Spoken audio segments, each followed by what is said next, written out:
운영위의 내년도 청와대 예산안 심사에서 청와대 특활비 사용자 공개 여부가 논란이 됐습니다.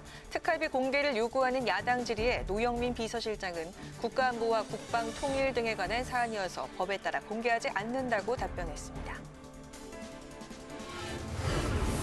공수처장 후보 추천위원회가 두 번째 회의를 열었지만 추천위원 간 이견으로 후보 선정에 진통을 겪고 있습니다. 여당 위원들은 오늘 최종 후보 2명을 선정하자고 했지만 야당 위원들이 신중히 검증할 필요가 있다고 맞서 후보 선정이 지연될 가능성도 예상되고 있습니다. 윤석열 검찰총장을 향한 추미애 법무부 장관의 거침없는 발언이 연일 논란이 되고 있습니다. 윤 총장의 사퇴를 거론한 데 이어 야당의 변변한 후보가 없다고 한 추 장관의 국회 예결위 발언 상을 짚어봅니다. 한 주간 있었던 정치권 이슈를 분석하고 토론해보는 맞짱 토론. 전태일 열사 50주기를 맞은 오늘 현 정부의 노동정책과 정치권에 남겨진 과제를 살펴보고 추미애 장관이 쏘아올린 피의자 휴대폰 비번 공개법 추진 논란에 대해 짚어봅니다.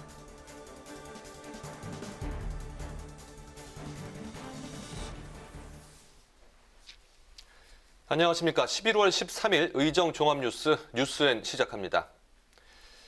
국회 운영위원회 청와대 소관 내년도 예산안 심사에서는 특수활동비가 쟁점이 됐습니다. 야당은 특활비를 투명하게 공개하라고 압박했고 여당은 역대 정부에서도 공개한 적이 없다며 공방을 벌였습니다. 또 노영민 대통령 비서실장이 지난 4일 국회에서 광화문 집회 주최 측에 대해 살인자라고 했던 발언을 두고 야당과 노 실장 사이에 설전도 벌어졌습니다. 김희연 기자의 보도입니다. 국민의힘은 청와대의 내년도 특수활동비가 158억 원으로 정부 내에서 세 번째로 많다며 집행 내역을 공개해야 한다고 주장했습니다. 이 특활비 관련해서 우리 청와대도 불가피한 부분 제외하고 어디 얼마 집행되는지 공개해야 된다고 생각하시지 않는지. 정보공개법에 따라서 현재 비공개를 하고 있습니다. 여당은 청와대 특활비 기록은 보호기간이 지나면 공개되기 때문에 투명하게 쓸 수밖에 없고 역대 정부에서도 공개한 적이 없다고 맞받았습니다. 공개하지 못하는 사유가 이제 외교, 국방에 관한 건데요. 이 문재인 정부에서만 공개를 안 했습니까? 이것은 역대 정부에서 다 법에 의해서 비공개하고 있습니다. 정부가 지난 광화문 집회는 금지한 반면 내일 전국 민중대회 집회는 허용한 것과 관련해 진영 논리에 따른 것이라는 비판이 제기됐습니다. 노 비서실장은 광화문 지역은 허가하지 않았고 방역수칙 준수를 전제로 한 100명 미만 집회는 보수와 진보 가리지 않고 허용했다고 해명했습니다. 야당은 지난 광화문 집회 때처럼 전국 민중대회 주최 측에도 살인자가 될 수 있다고 말하라며 공세 수위를 높였고 노 비서실장이 맞받으면서 설전이 벌어졌습니다. 그때 당시에 국민에 대해서 살인자라고 했던 표현이 국민에 대해서 하지 않았다고 했습니다. 어디서 가짜 뉴스가 나오나 했더니 여기서 자꾸 나오는군요. 고성이 이어지자 김태년 운영위원장이 노 비서실장에게 발끈할 일이 아니라고 중재에 나서면서 논란은 일단락됐습니다. 국회 방송 김희연입니다. 국회 문화체육관광위원회 내년도 예산안 심사에서는 예산 증액을 놓고 진통을 겪었는데 소위에서 합의가 되지 않으면서 전체 회의에서도 공방이 벌어졌습니다. 농해수위에서 여야 의원들은 농가소득 안정을 위한 정부 지원을 촉구했습니다. 김동길 기자입니다. 국회 문화체육관광위원회는 내년도 예산안 심사 과정에서 문체부 예산을 3천억 원 증액했습니다. 국민의힘은 선심성 포퓰리즘 예산 증액은 반대한다며 재검토를 요구했습니다. 정부 여당이 공연 예술 기반과 문화예술 향유 지원 사업 등에 수백억 원을 증액했는데 충분한 검토 없이 심사 과정에서 제한된 사업이라고 지적했습니다. 이 구체적인 사안이 행정부의 구체적인 심의도 없이 들어와가지고 입법부에서 정액된다는 것에 대해서는 반대가 분명히 밝힙니다. 반면 민주당은 야당의 의견을 받아들여 300억 원이 넘게 감액을 했고 필요한 사업에 적절하게 예산 증액이 이루어진 것이라며 반박했습니다. 공연예술계 일자리 같은 경우도 그러면 절반 삭감하자. 또 통합문화이용권 그것도 그러면 한 100억 깎자. 이렇게 해서 정의를 해서 오늘 이 자리까지 이르게 된 겁니다. 국회 농림축산식품해양수산위원회에서는 여야 의원들이 농가소득 안정을 위한 정부의 대책을 촉구했습니다. 농민 가입률이 저조한 농작물 재해보험 제도를 개선하고 올해 처음으로 실시되는 공익형 직불제에 조속한 정착을 당부했습니다. 그 자연재해로 인한 피해 규모가 커지고 빈번해지고 계속 그러고 있습니다. 우리 농민들 이 재보험에 가입할 수 있는 비율을 높일 수 있는 방안이 뭐라고 생각하세요? 농촌 농민에게 소득이랄까 지금보다 더 어려운 상황으로 갔을 때 정부가 보상제도가 없고 더 이상 할 수가 없다라고 그러면은 그 농민은 그럼 그냥 앉아서 당합니까? 이 밖에 김현수 농림축산식품부 장관은 3년 만에 고병원성 AI가 발생했고 전국적으로 의심 신고가 나오고 있다며 주의를 당부했습니다. 국회 방송 김동길입니다. 고위공직자 범죄수사처장 후보 추천을 위한 검증회의가 오늘 국회에서 진행되고 있습니다. 이달 중 공수처 출범을 목표로 하는 여당과 충분한 검증이 필요하다는 야당의 팽팽한 신경전이 이어지고 있는데 오늘 안에 결정이 날지 미지수입니다. 김세정 기자가 보도합니다. 공수처장 최종 후보 선정을 위한 후보추천위원회의 열띤 토론이 벌어졌습니다. 여야 추천위원 4명과 조재현 법원행정처장, 추미애 법무부 장관, 이찬희 대한변호사협회장 등 추천위원들이 2명의 최종 후보를 대통령에게 추천하기 위한 심사입니다. 예비후보 10명이 제출한 재산과 병역 등 각종 신상 자료를 토대로 도덕성과 자질을 검토하고 있는데 어느 정도 합의에 이를지 예측이 쉽지 않습니다. 의원님이 보시기에는 오늘 안에 뭔가 좀 좁혀지거나 후보가 나올 가능성이 있어 보이시나요? 글쎄요. 좀 봐야 되겠는데요. 지금 서류를 늦게 받아가지고 이제 몇 가지 확인할 부분. 후보자 검증 기준을 마련하는 동시에 자료를 검토하면서 후보군을 좁혀 나가야 하기 때문에 다소 시간이 걸릴 것으로 보입니다. 또 추천위 내부에선 오늘 검증을 마치자는 입장과 추가 검증이 필요하다는 주장이 엇갈린 것으로 알려져 최종 후보를 결정하기까지 난항이 예상됩니다. 민주당은 당초 목표대로 이달 내 공수처 출범을 위해 최대한 오늘 심사를 마무리하자고 압박했습니다. 공수처 출범 법정 시한이 이미 100일을 넘게 지났습니다. 가능하면 오늘 끝장 토론을 해서라도 추천 후보를 결론 내주시기를 기대합니다. 그러나 국민의힘은 공수처장의 정치적 중립성이 중요한 만큼 충분한 검증을 요구하고 있어 회의가 추가로 열릴 가능성도 있습니다. 위원들이 알아서 하는 것이고 찬성할지 반대할지에 대해서 충분한 신상 자료들이나 이런 것들이 나와야 그 판단이 가능할 거라고 보고 있습니다. 공수처장 최종 후보 2명은 추천위원 7명 가운데 6명의 동의를 얻어야 하고 대통령이 이 가운데 1명을 지명하면 최종 후보자는 국회 인사청문회를 거쳐 임명됩니다. 국회 방송 김세정입니다.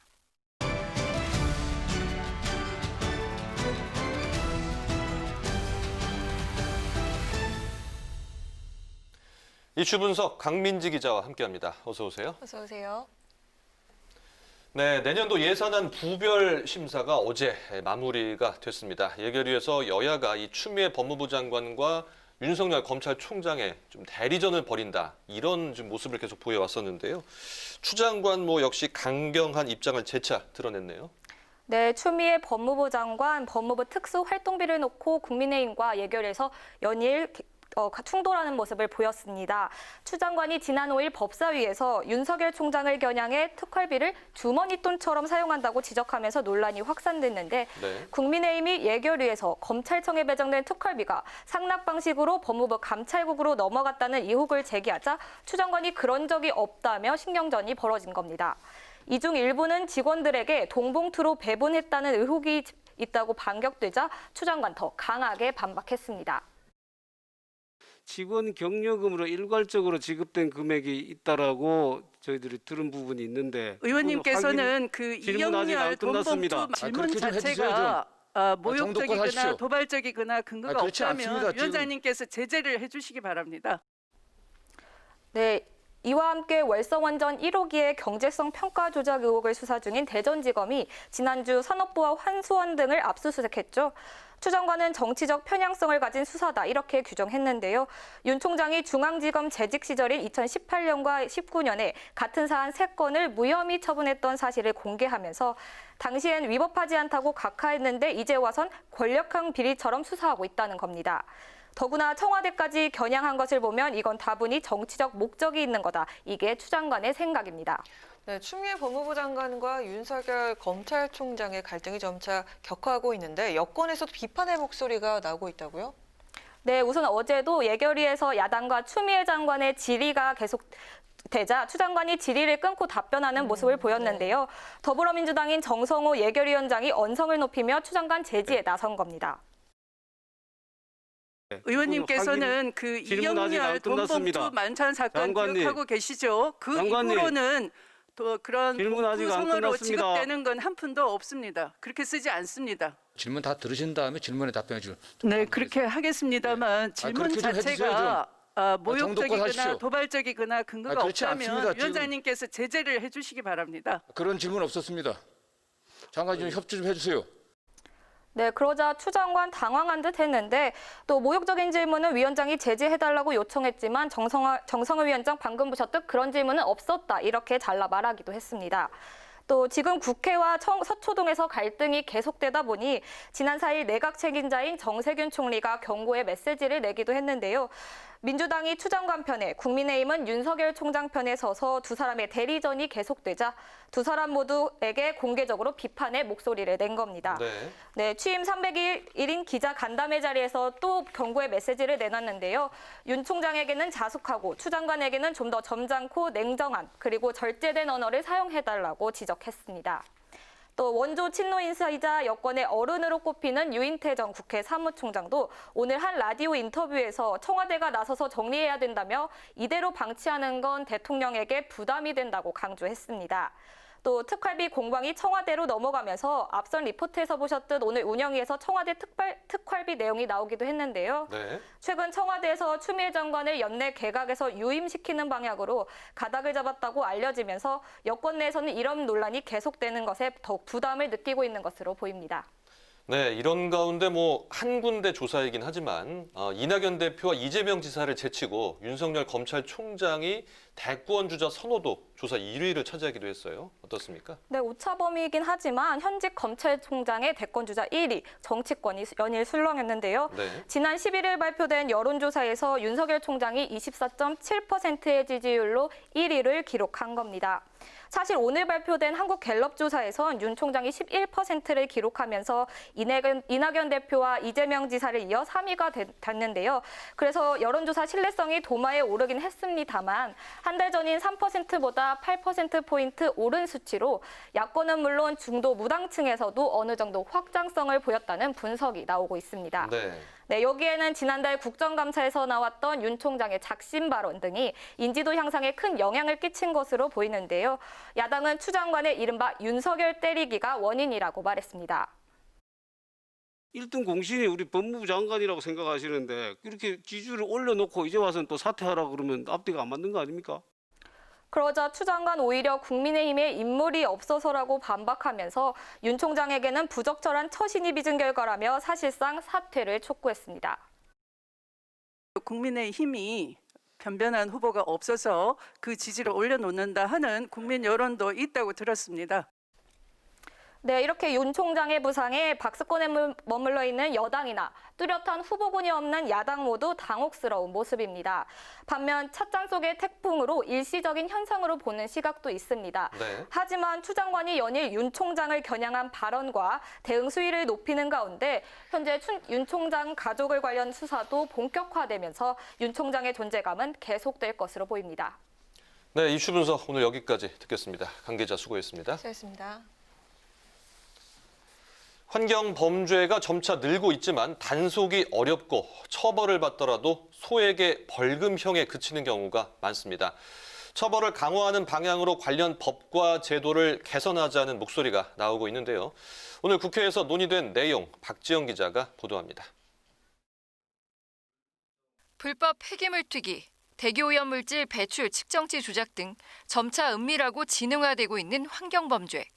지난 1991년 낙동강 페놀오염 사건을 계기로 제정된 환경범죄 단속법으로는 단속과 예방에 한계가 따른다는 지적입니다. 국민의힘 김웅 의원은 한번 파괴된 환경을 다시 복구하려면 천문학적 비용과 노력이 드는 만큼 환경 범죄를 가볍게 여기지 않도록 강력한 법과 제도적 장치 마련이 필요하다고 강조했습니다.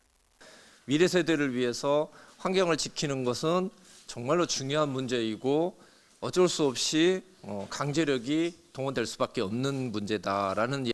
환경 범죄가 근절되지 않는 이유 중 하나가 경미한 처벌입니다.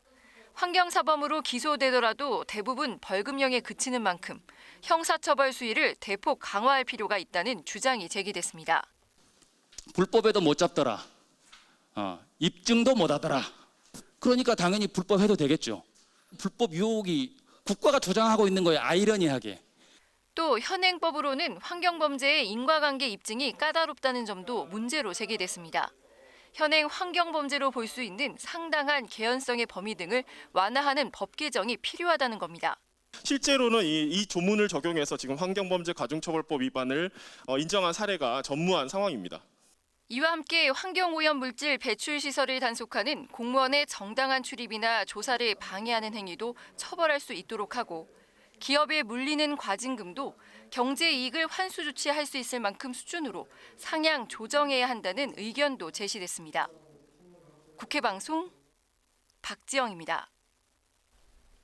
코로나19 재확산과 미국 바이든 행정부 출범 등으로 글로벌 경제 환경에 큰 변화가 예상되는데 오늘 국회 세계 한인 경제 포럼 정책 토론회에서는 세계 한인 경제인 네트워크를 활성화해 우리 기업의 수출을 지원하는 방안이 논의됐습니다. 보도에 임채원 기자입니다.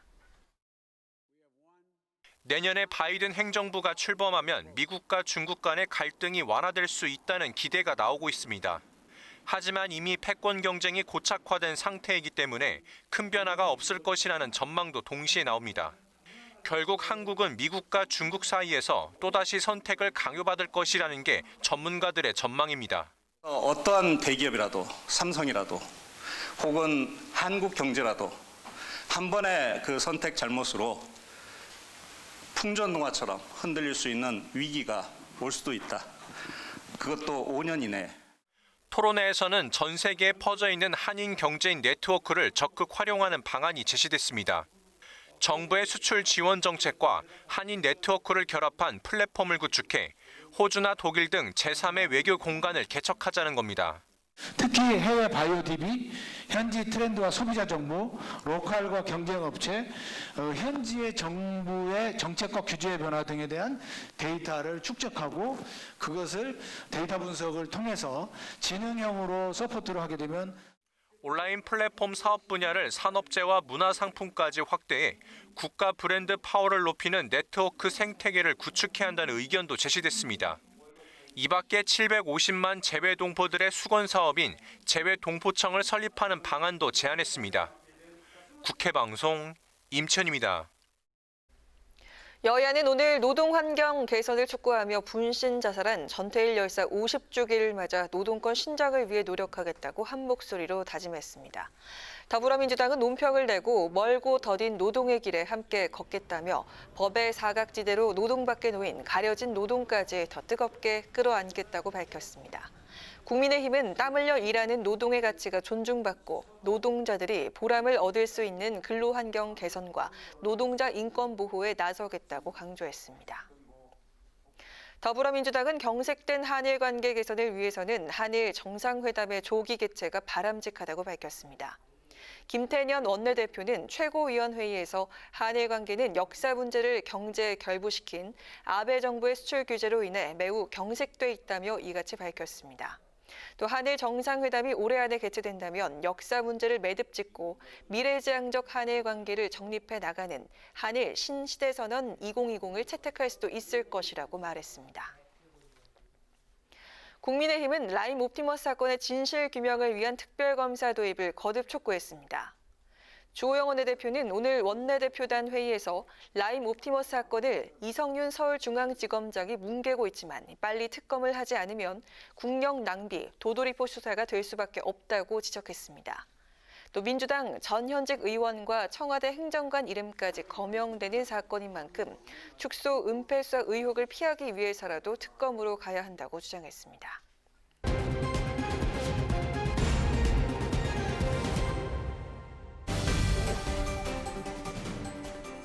강한 강아랑의 정치톡 시간입니다. 11월 13일 정치면을 장식한 뉴스는 무엇이었는지 첫 번째 정치톡 만나보시죠. 추미애 법무부 장관이 검토를 지시한 피의자 휴대폰 비밀번호 공개법을 놓고 거센 반발이 일고 있습니다. 일각에선 인권 침해가 아니냐는 지적도 나오고 있는데요. 당장 야당에선 헌법과 국민위에 군림한 천상천하 유추 독존이라고 맹비난했습니다. 추 장관은 지난 12일 법무부를 통해 피의자가 휴대폰 비밀번호를 악의적으로 숨기고 수사를 방해하는 경우 일정 요건 하에 그 이행을 강제하고 불이행 시 제재하는 법률 제정 검토를 지시했다고 밝혔습니다. 추 장관의 이 같은 지시는 검언유착 의혹 사건과 관련해 윤석열 검찰총장의 측근인 한동훈 검사장의 아이폰을 압수수색하고도 비밀번호를 확보하지 못해 수사에 진전을 보지 못한 데에 따른 것인데요. 추 장관은 영국과 프랑스, 네덜란드, 호주에서 관련 법이 시행되고 있다며 우리도 시급히 디지털 증거 압수수색에 대한 실효적 방안을 도입해야 한다고 강조했습니다. 이에 대해 한동훈 검사장은 오늘 입장문을 내고 자기 편 권력 비리 수사에 대한 보복이라고 강하게 비판했습니다. 한 검사장은 이미 거짓으로 판명된 근거 없는 모함을 계속 이어가기 위해 모든 국민을 위한 이 나라의 헌법의 근간을 무너뜨리고 있다며 자유민주주의 원칙을 방기하고 있다고 주장했습니다. 이어 제1야당인 국민의힘 역시 반헌법적 발상을 법무부 장관이 선포했다며 장관 개인의 은원에 따라 법안을 마구 휘두르는 막장 드라마라고 비판했습니다. 수사상 휴대전화 중요성이 더욱 커지면서 비밀번호 공개는 외국에서도 뜨거운 쟁점 중에 하나인데요. 무엇보다 피의자 휴대폰 비번 공개법 추진에 인권과 사생활 침해란 지적이 나오고 있는 만큼 더욱 신중한 접근이 필요하지 않을까 싶습니다. 이어서 오늘의 두 번째 정치톡입니다. 코로나19 확진자가 70일 만에 최고치를 기록한 가운데 이번 주말 전국 단위 10만 명 규모의 대규모 집회가 예고돼 감염 확산 우려가 더욱 커지고 있습니다. 정세균 국무총리는 최근 방역에 경고등이 켜진 상황이라며 집회 재고를 요청했고 더불어민주당 지도부 역시 집회 자제를 촉구하고 나섰습니다. 민주노총이 방역 지침을 준수하며 집회하겠다고 하니 당연합니다만 그러나 국민의 걱정은 여전히 큽니다. 국민의 걱정을 존중해 대규모 집회를 자제해 주시기를 바랍니다. 진보 보수 할 것 없이 방역 수칙은 예외 없이 철저히 지켜져야 합니다. 만약 내일 집회에서 코로나가 확산된다면 주최 측이 모든 책임을 져야 할 것이라는 것을 분명히 말씀드립니다. 민주노총과 전국 농민회, 총연맹 등 노동 민중단체들은 매년 11월 열어온 전국 민중대회를 축소 개최할 예정이라고 밝혔습니다. 10만 명 규모의 민중대회지만 참가자들은 코로나19 방역을 감안해 서울과 13개 광역시도별로 분산해 모이고 주최 측은 정부의 100인 이상 집회 금지 방역 수칙에 따라서 서울에서도 한 곳당 최대 99명씩 여러 곳에 흩어져서 모일 계획이라고 밝혔습니다. 하지만 코로나 확산세가 거센 지금 대규모 집회 자체가 적절하지 않다는 지적이 끊이지 않고 있습니다. 정세균 국무총리는 여러 지역에서 감염이 발생한 상황에서 동시다발적 집회는 대규모 확산의 도화선이 되기에 충분하다며 해당 단체에서는 국민 생명과 안전을 우선적으로 고려해 지금이라도 집회를 재고할 것을 요청한다라고 밝혔습니다. 이번 주말 민주노총과 보수단체 등의 도심 집회로 방역당국의 비상이 걸렸습니다. 집회의 자유는 보장돼야 하겠지만 그보다 우선돼야 하는 것은 바로 우리 모두의 안전이라는 사실 잊지 말아야겠습니다. 지금까지 강아랑의 정치톡이었습니다.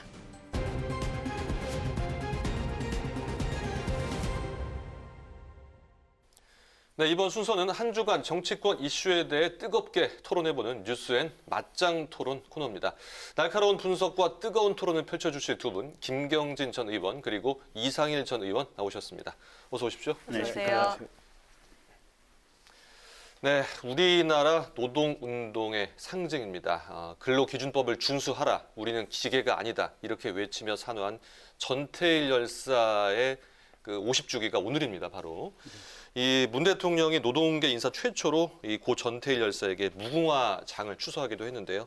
50주기 어떤 의미 있다고 보시나요? 그러니까 말씀하신 대로 대통령께서 정말 특별히 고인에게 훈장을 지금 추서를 하셨지 않습니까? 네. 벌써 50년이라고 하는 시간이 흘렀고 이 1970년이라고 하는 시간이 대한민국 근대화에서 굉장히 엄혹하고 중요한 시기였거든요. 그러니까 그때만 해도 뭐 10평 남짓된 공간에서 사람들 20명, 30명이 그냥 빽빽하게 앉아서 하루에 15시간, 18시간을 휴식 시간도 제대로 갖지 못하고 식사도 제대로 뭐 하지 못하면서 그렇게 근로를 하던 이런 상황들이었고요. 다락방에서 굉장히 어둡게 예, 그렇습니다. 그러다 보니까 이제 그걸 참지 못하고 본인이 산화하시면서 근로기준법 지켜달라. 우리는 사람이 지키기가 아니다. 네. 이제 이렇게 얘기를 했고 어쨌든 그런 희생과 헌신, 노력 덕분에 지금 대한민국이 1인당 GNP 지금 3만 달러 했지 않습니까? 네. 최저임금도 사실은 이제 상당히 이렇게 전 세계 OECD 이제 거의 상층 수준에 이제 따라왔고 평균에 따라왔고 그래서 이 대한민국이 이제 노동 조건 많은 어떤 진보를 이루었지만 그럼에도 불구하고 아직도 1년에 지금 산재 사망자가 한 2,000명 정도씩 나오고 있고요. 그다음에 최근에 이제 택배 근로자들 이슈 얘기가 여기저기서 많이 나오고 있는데 사실은 우리야 서민들, 국민들이야 편하긴 하지만 택배 근로자들 새벽 1시, 2시, 3시, 4시 계속 배달을 하고 올해 벌써 택배 노동자들 사망한 숫자가 지금 2자리 숫자 아니겠습니까? 그러니까 이제 그런 현실 때문에 많이 좋아지긴 했지만 아직도 멀었고 그런 점들을 감안해서 우리가 좀 더 노력을 해야겠다. 뭐 그런 생각이 들었습니다. 네, 아직은 갈 길이 멀다. 좀 이렇게 볼 수가 있겠네요. 어떻습니까? 예, 뭐 같은 의견입니다. 전태일 열사가 1970년 11월이죠.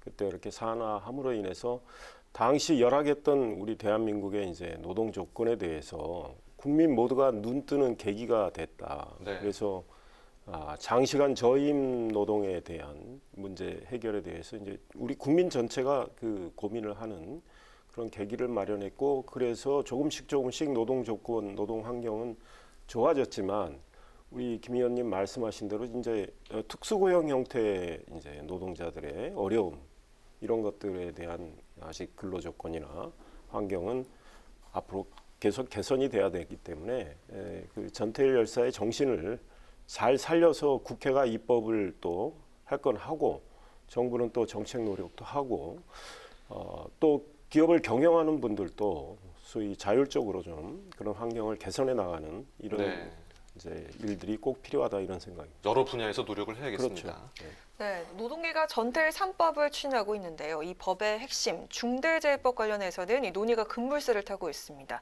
국민의힘이 돌아선 게 결정적이라고 보이는데 법안을 반대해왔던 국민의힘이 노선을 튼 이유 뭐라고 보시는지요? 국민의힘이 뭐 공개적으로 반대한 적은 없었던 것 같고요. 이제 토론회를 계기로 일단 지도부가 좀 긍정적으로 한번 좀 더 적극적으로 검토를 해보자 이런 입장입니다. 그런데 이제 소위 말해서 법의 내용을 어떻게 담을 건지는 아직 정의당이 내놓은 이제 법안이 있잖아요. 그와 일치하지는 않습니다. 그러니까 또 경영계가 이거는 과잉 입법 아니냐 이렇게 우려하는 것도 있거든요. 그래서 이런 모든 고민을 좀 담아가지고 좀 더 치밀하게 지혜로운 이제 법안을 내놓겠다는 입장이고요.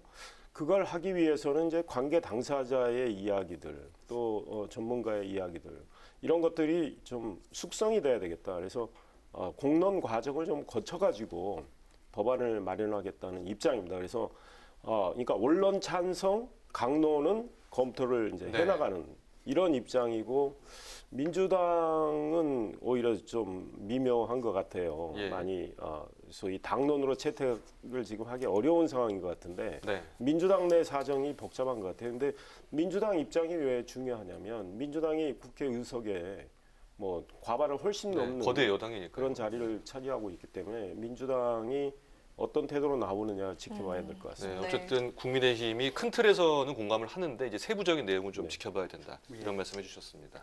어떻습니까? 근데 제가 볼 때는 그 세부적인 내용이 핵심인 것 같아요. 그렇죠. 근데 이제 국민의힘도 사실은 이제 김종인 비대위원장께서는 원론적으로 추진을 하겠다라고 얘기를 하시고 지도부는 그런 생각인 것 같은데 네. 소속 의원들은 정말 어떤 생각인지 이제 그 부분이 좀 각자 어떤 생각들이 좀 많이 다르지 않을까 네. 싶은 생각이 하나가 있고요.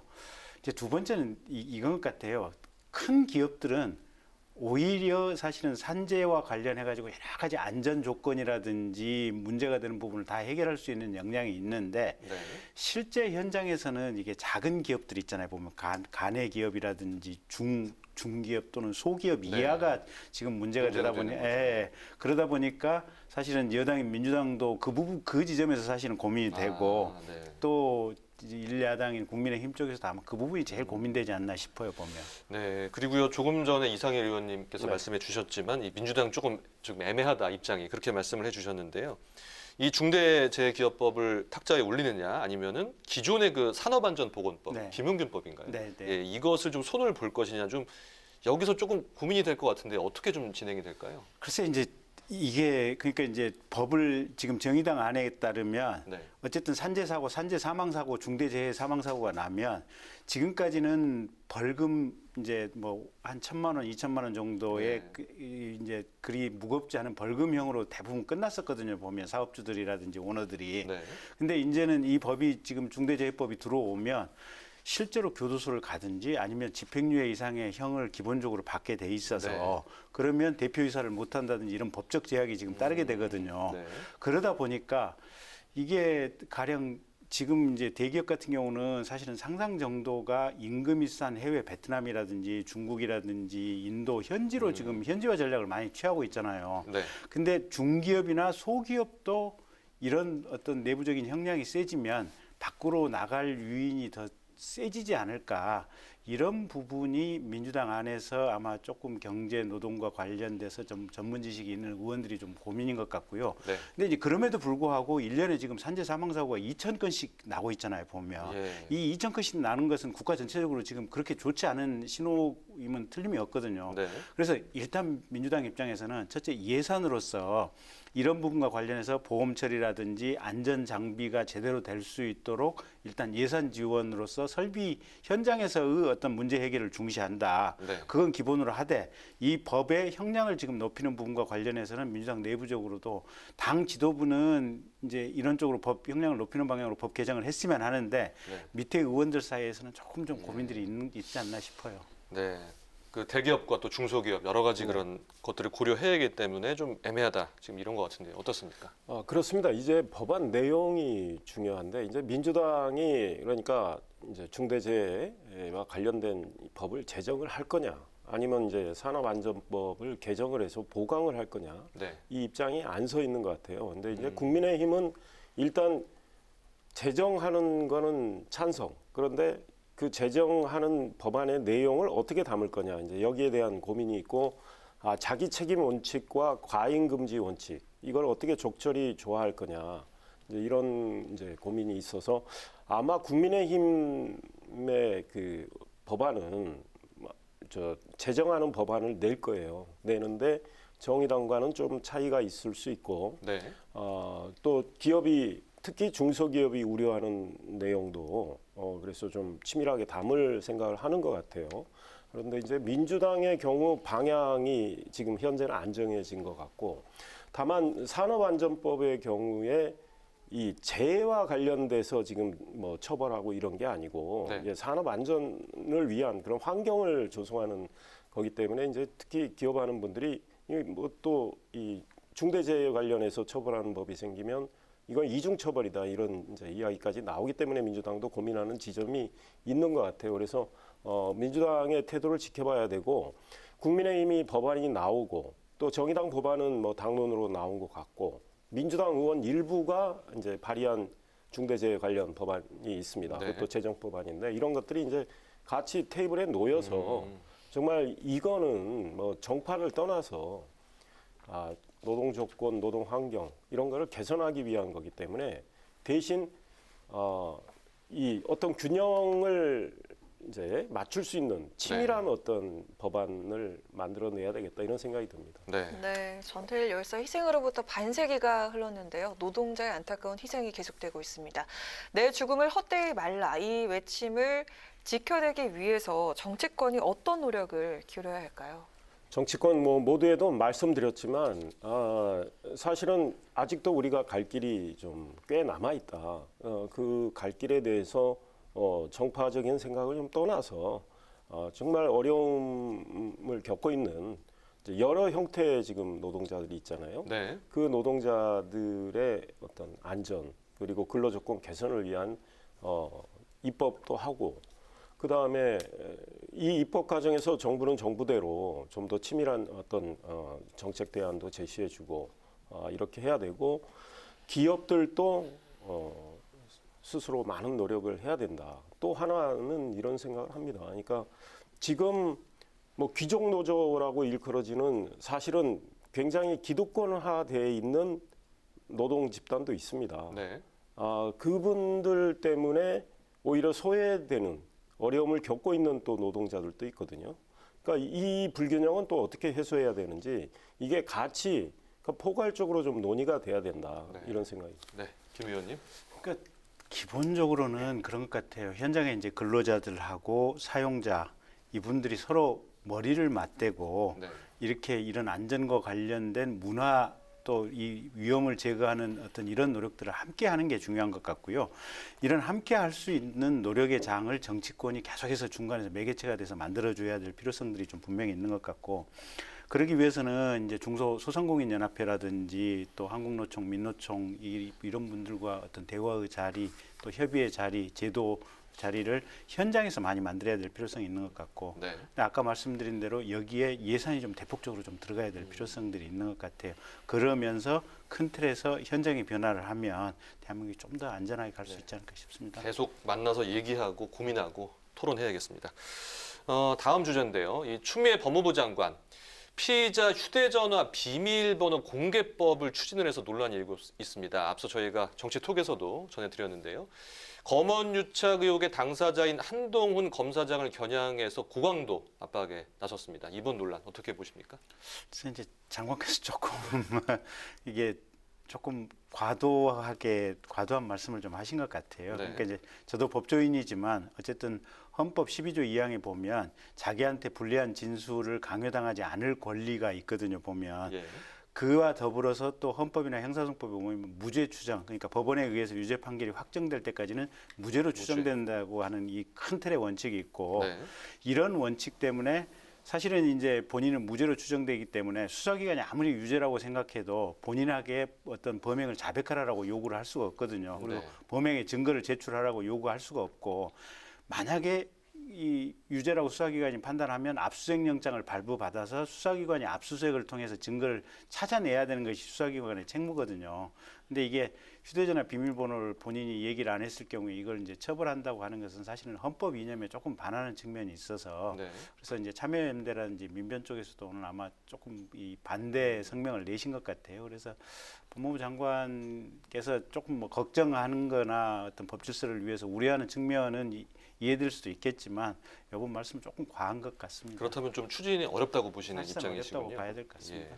이 의원님? 저는 조금 과한 게 아니라 정말 매우 강하다 이런 말씀드리고 싶고 추미애 법무부 장관이 하는 일이 왜 이렇게 사실은 법치주의와 어긋나는 일을 하는지 우리 헌법 정신과 어긋나는 일을 계속 하는지 모르겠습니다. 그리고 그런 추장관을 계속 놔두는 문재인 대통령도 저는 문제라고 봅니다.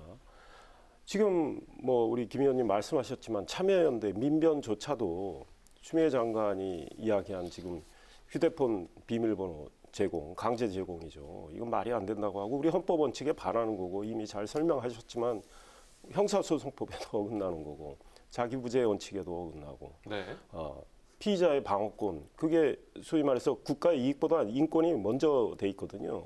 여기에도 어긋나는데 추미애 장관이 이렇게 이런 소위 말이 안 되는 이런 법안을 제정하겠다고 하는 거. 국민들이 어떻게 받아들일지 생각을 하셔야 되고요. 추미애 장관 의도도 매우 악의적이다. 그 의도가 한동훈 검사장 결국 그 찍어내기 위해서 그래서 윤석열 검찰총장 타격 주기 위해서 소위 말해서 말도 안 되는 법안을 특정인을 어떻게 찍어내기 위해서 이렇게 만든다. 이 보편성의 원칙에도 반하는. 그래서 아마 민주당 내에서도 그다지 동조하는 목소리가 안 나오고 있고 그래서 이 법안은 입법이 추진이 안 돼요. 그런데 법무부는 오늘 또 이 법안을 추진하겠다고 하면서 소위 온라인에 뭐 소위 성인물 이런 핑계까지 대는데 네. 그런 걸 제동을 걸려면 다른 장치로 얼마든지 할 수 있어요. 그래서 휴대폰 이 비밀번호 굳이 여기까지 제공, 갈 필요는 없다는 말씀이시죠? 뭐 입법이 안 될 것 같고요. 예. 참여연대가 오늘 그걸 비판하는 성명을 내면서 이명박 정부 때 사법방해죄를 만들려고 했던 거하고 비슷하다. 그런데 당시 이제 사법방해죄가 소위 말해서 피의자가 증거 인멸을 하거나 허위 진술을 하려 할 때 이제 소위 말해서 사법을 방해하는 이런 의도로 보고 처벌을 하겠다고 한 건데 미국에는 사법방해죄가 굉장히 포괄적으로 적용이 되고 있는데요. 저는 사법방해죄는 추미애 장관이 지금 여러 차례 인사를 통해서 또 이렇게 보여온 것들이 있습니다. 감찰 또 지시하면서 네. 권력이 소위 말해서 이 형사사법 절차에 대해서 방해하는 거. 이 사법방해죄는 저는 만들어야 되겠다 이런 생각이 들어요. 당사자는 뭐 증거인멸을 해도 처벌 안 받습니다. 그런데 그거는 지켜야 하되 네. 권력이 살아있는 권력이 자기들의 범죄와 관련돼서 검찰이 수사하는 걸 방해하려고 하는 거는 그건 사법방해죄를 만들어서 처벌을 해야 된다. 저는 이런 생각입니다. 이에 대해서 김 의원님 의견 어떻습니까? 근데 이게 이제 결국은 이제 검찰의 정치적 중립, 독립하고 이제 이어지는 문제인데 그거는 매번 있어 왔던 문제인 것 같아요. 그러니까 정부가 가령 진보 성향의 정부건 보수 성향의 정부건 상관이 없이 지금 어떻게 보면 정치 권력이 형사사건에 이제 본인들 정권에 유리한 방향으로 하려고 했던 어떤 이런 경우의 수는 계속해서 있어 왔고 결국은 그런 점을 해결하기 위한 큰 틀의 제도적인 노력은 분명히 좀 있어야 될 것 같고요. 네. 그래서 이제 미국 같은 데는 사실은 각 주의 검찰총장을 직선제로 뽑는 경우들도 있거든요. 보면 예. 그리고 프랑스라든지 이런 데도 보면 검사라든지 또는 수사에 어느 정도 관여하는 치안 판사, 수사 판사 제도를 프랑스 같은 데는 두고 있습니다. 네. 그래서 상당한 독립적인 어떤 이 역할과 지위를 부여하고 있고 이 수사 판사 같은 경우는 가령 본인이 뭐 파리 1구역에 지금 수사 판사로 임명이 됐다 이러면 뭐 거의 퇴임할 때까지 그냥 그 자리에서 할 수 있도록 사실상의 독립성이 보장이 돼 있거든요. 네. 그래서 이제 오히려 이제 거기에 따른 부작용이 문제될 정도로 독립성이 지금 인정되다 보니까 우리와는 완전히 다르네요. 예, 이제 우리나라는 가령 뭐 대통령이 들어와서 뭐 정권이 바뀌고 나면 이제 그냥 미운 검사들이 있으면 지난번에 윤석열 검사 서울중앙지검에 있다가 대구 고검으로 쫓겨갔지 않습니까? 네. 그런 것처럼 그런 사태들이 외국에서는 거의 불가능할 정도로 시스템을 만들어 놓은 국가들도 있어서 네. 그래서 그런 점과 관련된 고민은 있겠지만 이제 그럼에도 불구하고 아까 우리 이상현 선배님 말씀하신 사법방해죄는 네. 어쨌든 그 자체가 또 불분명하고 약간의 좀 애매모호한 점은 있어서 사실은 조금 입법하는 것은 좀 무리다 이렇게 보여집니다. 네.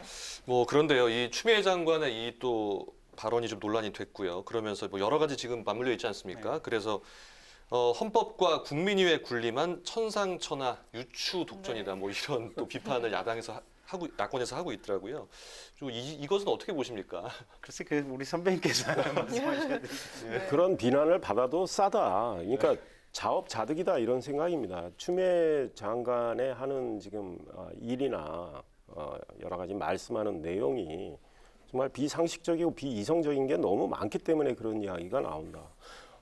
지금 관계 당사자인 한동훈 검사장도 오늘 입장을 내고 추미애 장관이 말한 그 법안 그건 사실 반헌법적이라고 지적을 하지 않았습니까? 네. 그런데 지금 권력을 쥐인 쪽에서 법무부 장관이 이렇게 검찰을 옥죄면서 그리고 특정 검사를 찍어내기 위한 법안을 만들겠다. 이게 어떻게 정의롭습니까?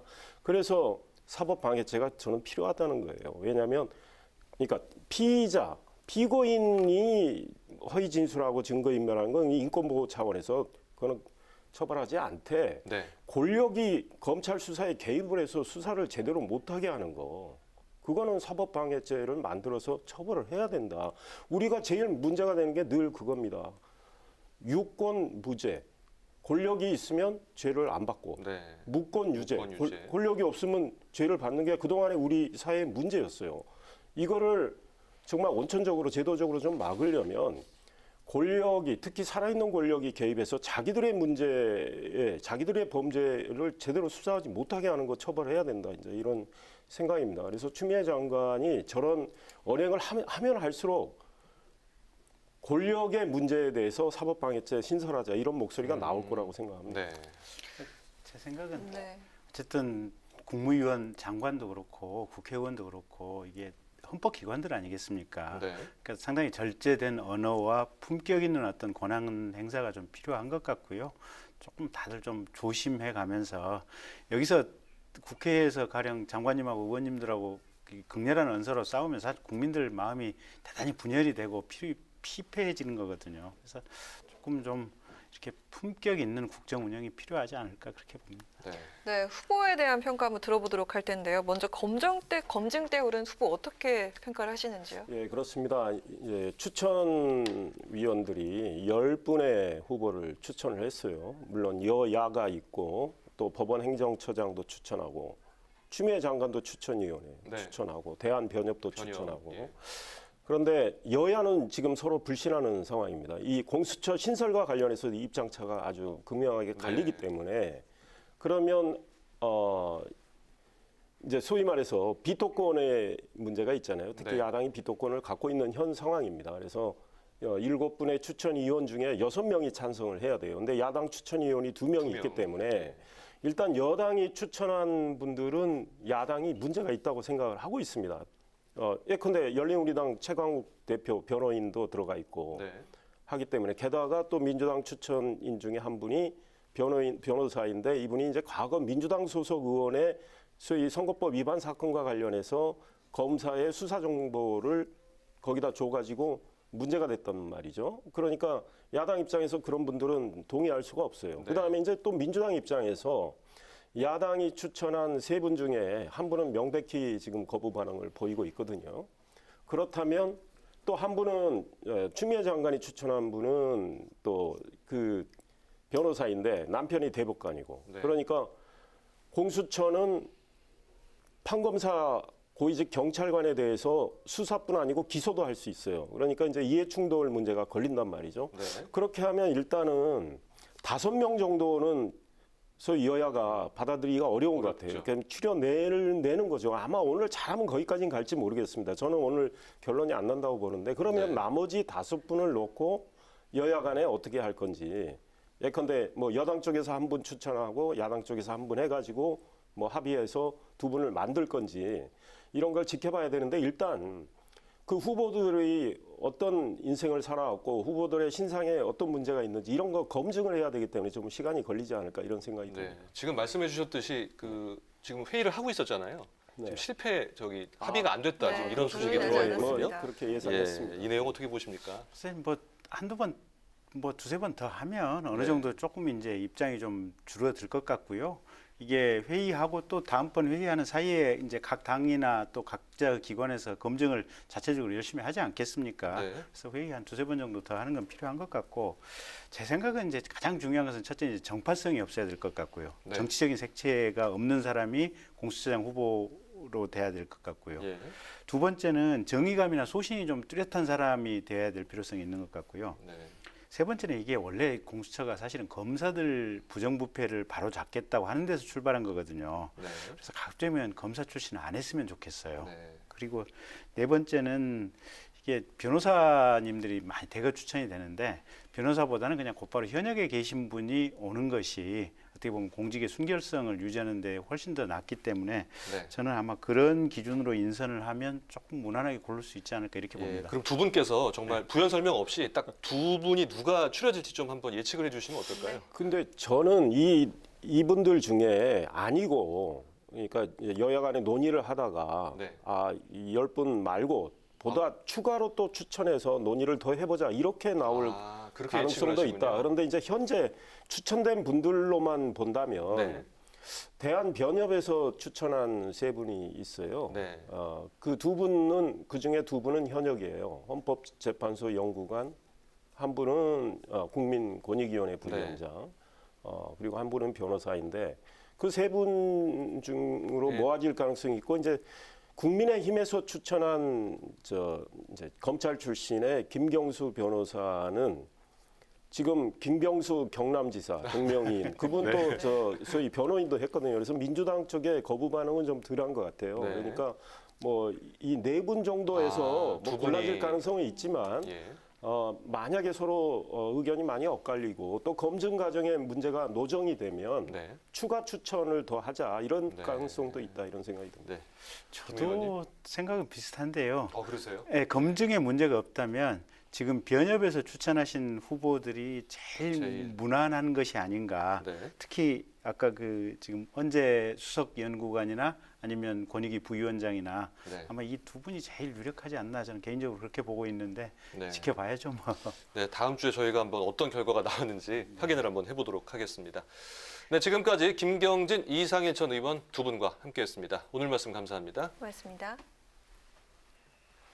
네, 주말인 내일 큰 추위 없이 포근한 날씨가 이어질 것으로 보이는데요. 공기 질은 나쁠 것으로 보입니다. 서쪽 지역은 계속해서 초미세먼지 농도 나쁨 수준을 보이겠습니다.